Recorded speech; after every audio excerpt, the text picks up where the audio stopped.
Are you looking for AWS Solution Architect interview questions? If so, this video is for you.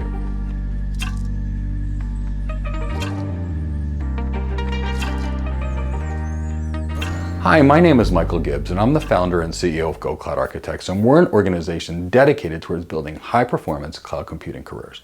Today, we're going to be speaking with you about AWS Solutions Architect interview questions.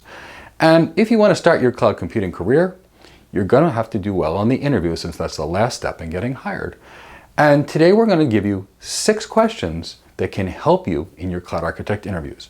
Now, when we ask questions, we always ask open-ended questions. And the reason we hiring managers ask open-ended questions is we want to find out your ability to explain things, the depth of your technical knowledge, and how well you communicate. So we're going to ask open-ended questions, and we are looking for answers. Now, ideally, an answer will say, what is the technology? How does it work? And why would you use it? Why? Because we can understand it that way, but it also shows that you understand the technology. So today we're going to give you 6 questions, and we're going to start off with an AWS question. The first question we're going to give you is, what is the difference between a region, an availability zone, an edge location, and a local zone? So what we're looking to hear is that a region is a huge geography, perhaps a continent, perhaps part of a continent, but it's a big area. And then we're looking for that an availability zone is just a data center inside of this large geographic area. So you might have this large geographic area called the region, and you may have multiple little availability zones inside of that region, and they're just data centers, and that's really what you need to know. Now, there's a concept of an edge location, and an edge location is going to be where the user accesses CloudFront in the area that's most local to them. So when a user is using the CloudFront content delivery network, it's going to be close to the user. That's why it's a content delivery network. And the edge location is where the user is going to connect to, which is going to bring them back through the content deliveries network back to your servers on the AWS cloud. So that's where an edge location is. It's used by CloudFront. The last component we're going to talk about is a local zone. And when you're dealing with high performance computing applications, sometimes latency is very critical. Sometimes we'll stick all of our servers in the same rack to reduce latency. In a cloud computing environment, they might do a cluster replacement group, but it's really the same thing. They're trying to reduce latency. And sometimes the latency between your data center, for example, and the AWS cloud is just too long. It may be several milliseconds, but that may be too long for certain applications. So if you could get the distance shorter between the user's data center and where their computers were housed on the cloud, then you can improve performance and reduce latency. So that's exactly what a local zone is. A local zone exists. It's an extension of the region, which basically brings cloud computing and edge computing power much closer to the user. So basically you've got your region here, you've got some networking to the edge location, and the edge location is close to where your user is. So edge locations enable you to do some high performance, low latency computing closer to the user. The next question we're going to ask you today is, what is IAM? And we ask this question a lot, and we generally don't get the kind of answers that really satisfy us, and that's why we're working through this problem with you. So what is IAM? IAM, or Identity and Access Management, is really about determining who's allowed access to the systems, what they can do on the systems, and then tracking what they did. That's really what IAM is. We used to call it AAA, or Authentication, Authorization, and Accounting. And it's really the same concept. Who's allowed on the system, what are they allowed to do, and then track what they did. So IAM is simply a matter of just determining who's allowed access, what they can do, and then tracking it. There you go, that's IAM. Now the next question is actually going to be a networking question, but it's also extremely applicable to AWS. What is an 802.1q tag? I'll repeat the question, what is an 802.1q tag? Now, when we ask this question, we find a lot of people are stumped here, especially if they don't come from a networking background. Now, if they come from a networking background, this is simple for them. So in the cloud computing environment, basically what we have is a virtualized network and a virtualized data center. That's what a cloud is. In switching, we have the concept of taking a physical switch and virtualizing the switch and basically creating something called the VLAN. So if you've got one big switch and it's got 100 ports, you could say ports 1 through 10 are in VLAN 1, ports 10 through 20 are in VLAN 2, ports 20 through 30 in VLAN 3, and so on and so forth until you use up the ports. And you know what? Inside of that same switch, users inside of a VLAN can talk to users inside the VLAN, but they can't talk to users in other VLANs without routing. So a VLAN is a virtualized switch. Now, the reason I told you about the virtualized switch is the VLAN and the 802.1q tag go together. So let's say now that you're connecting to AWS over a direct connection.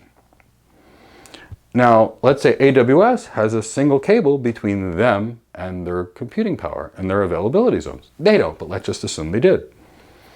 If you gave them your information on one VLAN and everybody else was on the same VLAN, all of your traffic could talk to each other and it would be completely insecure. So since AWS has to backhaul their traffic over their network, your traffic and other customers' traffic that all connect through the same direct connection locations, they need to separate your traffic. So an 802.1q tag is basically how you can take a single Ethernet wire or port or fiber optic connection and logically chop up that Ethernet wire into multiple VLANs. So a trunk port basically just takes multiple VLANs over a single cable. So it's basically virtualizing the cable. So an 802.1q tag is basically how you would put VLAN information on a wire. And AWS uses 802.1q tagging on direct connections so they can keep your traffic separate from other customers. It's just part of the whole virtualization process. The next question I'm going to ask you is, what's a content delivery network? And we find that everybody knows the word CloudFront, but the concept and the true understanding of a content delivery network needs some help. So that's why we're going to talk about this. As hiring managers, what we're looking for is we want you to understand that inside of your network, you can guarantee performance because you have complete control over your links and you have complete control of your routers and switches. But once you leave your network and it goes to the internet, there's no guarantees on the internet. Your internet service provider guarantees your performance to them, but once your traffic goes on the internet, it goes through maybe 5, 10, 15 internet service providers and a lot of routers along the way, and there's no guarantee of performance after you get to your internet service provider. So in order to improve performance and in order to reduce costs, what if you could get the content closer to the user? So what a content delivery network does is it enables me, being in, say, Palm Beach, Florida, to then reach my local content delivery network location, say it's in Miami. And when I want to go to a web page, say www.amazon.com, instead of just doing my standard DNS thing and having my data go to the AWS data center, what's going to happen is going to be redirected through the content delivery network. And the content delivery network is going to take me to say a place in Miami, and the content delivery network is going to say, is Mike's request already here? Is it cached? And if the answer is yes, I'm going to get the information directly from the location in Miami. Now, if it's not, if the information is not cached on the content delivery network, meaning somebody didn't request it prior to me, my request is going to be sent directly through the content delivery network to the web service, and it'll be sent back to me, and then it'll be stored at this edge location for future users to be able to receive the same data.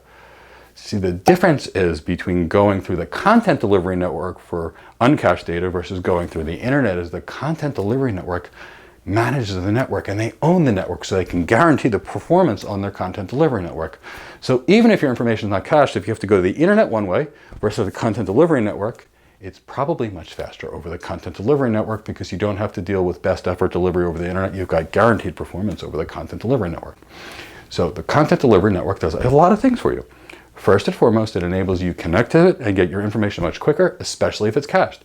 Now, if that information is cached on the content delivery network, it doesn't have to go back to your web servers, reducing the load on your web servers. Now, also, if the content delivery network does not have to go to the web servers, you're not dealing with transfer costs on the AWS network, so it can reduce your transfer costs, especially when you're going in between regions. So content delivery networks are used to speed up content, they're used to reduce network bandwidth and server requirements due to the caching effect, and they get you closer to the user, and they give you guaranteed performance on the content delivery network's backbone as opposed to best effort internet delivery. The next question we're going to ask is, what is the process to take a web server and make it publicly available on the internet if you're inside of the AWS cloud? We're looking for a few things. We're first looking for you to understand that systems with private IP addresses are not reachable from the public internet. We're also looking for you to know that you have to get to the internet somehow. So somehow you're going to need a public address, and somehow you're also going to need a connection to the internet. So that's what we're really looking for. So what does that take in the AWS context? For one thing, you're going to have to add an external IP address, which AWS calls an elastic IP. So basically, you'll get an elastic IP. You will temporarily, as long as you need it, take a public IP address from the Amazon pool, and you will assign it to your instance, and now you will have a public IP address. Now, the next thing that you're going to need to do is you're going to need a route to the internet. So you're going to do the default route to your internet router. Now, your internet router in AWS is called an internet gateway. So what has to happen in order to connect your systems to the internet? First, you need an external IP address. Then after you need a public-facing external IP address, you need a route to the internet. So you're going to have a default route to the internet gateway, and the internet gateway connects to the internet. So how do you do it? You basically take a server, you give it an elastic IP address, which is a public address, and then you tell that server to have a default route to the internet gateway, which is connected to the internet, and that's how you take a web server and connect it to the internet on AWS. Now, there's lots of other ways this could occur. For example, if you have load balancers, you could place an external address or on the load balancer and private addresses on your web servers. But realistically, what we're looking for is, do you know that you need an internet connection, a default route to the internet connection, and a public address? Now, the next question we're going to ask you is a basic networking question. But we find that not a lot of the people that want to become cloud architects truly understand the network or subnetting. So that's why we're going to ask this question, because subnetting is going to be critical if you're a cloud architect. So what is the optimal subnet size for a point-to-point WAN link? If you're not familiar with WAN links, let me show you what a WAN link is. You've got a location and a location, and there's a cable in between them, which basically means there's a host on one side and there's a host on the other side, and that's it. So knowing that you need two host addresses, what is the optimal subnet size for a point-to-point WAN link? We're hoping that you can do this math in your head and you know that it's a /30, because the /30 basically gives you 4 total addresses. The first address is used for the network, the last address is used for the broadcast, and you've got 2 addresses. So for example, a /30, which would look like 255.255.255.252 is a subnet mask. Let's say we're using 192.168.0.0 /30 is the subnet. So 192.168.0.0 /30 is the network address, and that's what you're going to see in your router's routing table. Then you'll have 192.168.0.1 and 0.2 as available addresses. And then you'll have the 192.168.0.3 as if you wanted to say in the broadcast ping, something that all systems on that subnet could actually see. And there you go, that's the optimal subnet size for a point-to-point WAN link. So what did we talk about today? We talked about the differences between regions, availability zones, edge locations, and local zones. We talked about identity and access management, what it is. We talked about 802.1q tags and VLANs and how they can keep your traffic segregated over a single connection. We talked about what is a content delivery network. We talked about what is the process to make a web server available on the internet. And we talked about the optimal subnet size for a point-to-point WAN link. And the reason we asked this question is we want to know that you understand subnetting. So if you did not know the answer to that subnetting question, make sure you do some research on subnetting. Let me tell you about some free offerings our organization does for the Cloud Architect community. Every Monday and every Thursday, we have a live How to Get Your First Cloud Job webinar. And on this webinar, we basically do the following. We tell you what hiring managers desire. We teach you how to leverage your past experience to get your cloud architect job. We teach you exactly the type of career plan that cloud architects need to be hired, meaning what hiring managers actually desire. And we tell you how to prepare for the interview, and we tell you everything you need to do to get your first cloud architect job.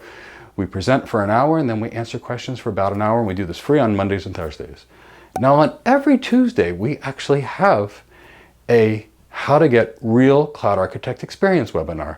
Now, we know that without experience and competency, it's almost impossible to get your first cloud architect job because employers want to know that you're competent. They're more concerned about competency than experience, but they use experience often as a proxy for competency.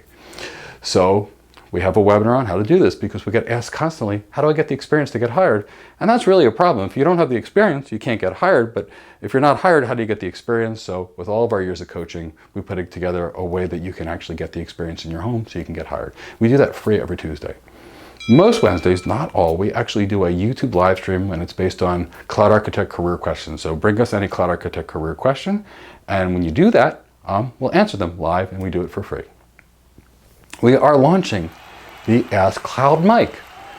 Once a week, what we'll do is you'll submit your questions to us via an email, which we'll leave the link in the description below, and anything related to Cloud Architect careers, send us an email, and we'll produce a YouTube video by the end of the week, and we'll answer as many of the questions and requests that come in as we can because we want to do everything we can for the Cloud Architect community.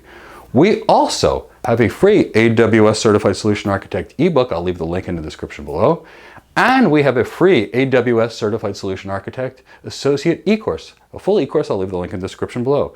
Now, my team is in the process of developing an AWS Advanced Networking Specialty ebook, and we're also developing an AWS Security Specialty ebook.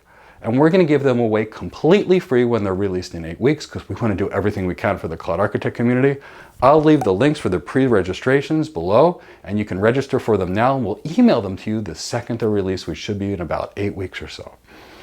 I want to thank you so much for watching this video. I have another video coming out next Wednesday, and we hope to see you soon. Take care, be well.